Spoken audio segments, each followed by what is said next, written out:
আসসালামু আলাইকুম। আমরা এই শীতের আয়োজনে আজকে পোলাও মাংস গরু ঠিক আছে খাওয়া হবে। এই আয়োজন করা হয়েছে এই জায়গায়। এই যে আমার ছোট ভাই এই যে আরিফ ঢাকা থেকে আসলো একটু আগে। এই যে এখন আপনাদের দেখাবো, দেখেন রান্না বাড়ার কি অবস্থা, কারণ আগুনের খেলা হইতেছে আজকে রাত্রে। আমরা আগুনের খেলাই খেলবো, ঠিক আছে? চলেন আপনাদের দেখা। ওই দেখেন প্রচুর আগুন ধরতেছে, এই দেখেন আগুনের লীলা খেলা। এই যে এটাতে পোলাও রানবো, এই যে এটা তো মুরগি, গরুর মাংস। এটা গরুর মাংস পাবি নাকি? হ্যাঁ, এই যে আমাদের পারভেজ বাবুচি, আমাদের নালিতে বাড়ি।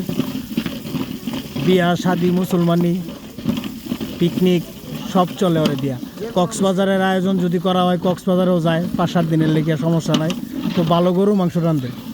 আমিও নিয়েছিলাম ঢাকা হায়ার করে গরু মাংস রান্ধার লেগে, ঠিক আছে?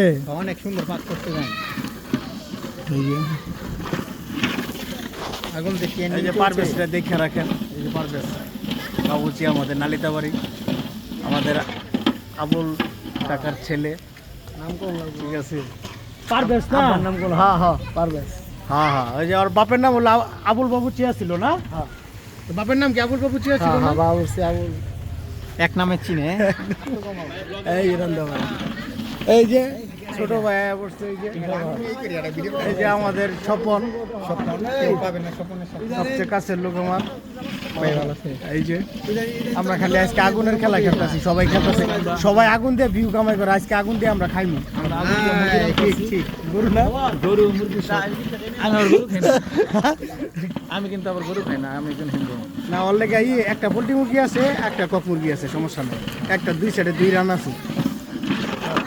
জাগে যে আরিফের ভাগ্যে জুটলো, আরিফ ঢাকা থেকে আইছে। ভাগ্য ভালো, ভাই আমাকে ফোন দিয়েছে, আমি ফোন দেওয়ার পরে আইসে বললাম আপনারাও যদি এরকম অনুষ্ঠান করেন খুব ভালো লাগবে, আপনাদের এলাকায় করেন। এই শীতে ট্রেন্ডিং চলছে আগুন, আর আমরা ট্রেন্ডিং করছি সেই আগুন দিয়ে খাওয়ার জন্য। আচ্ছা রাখলাম এই পর্যন্তই।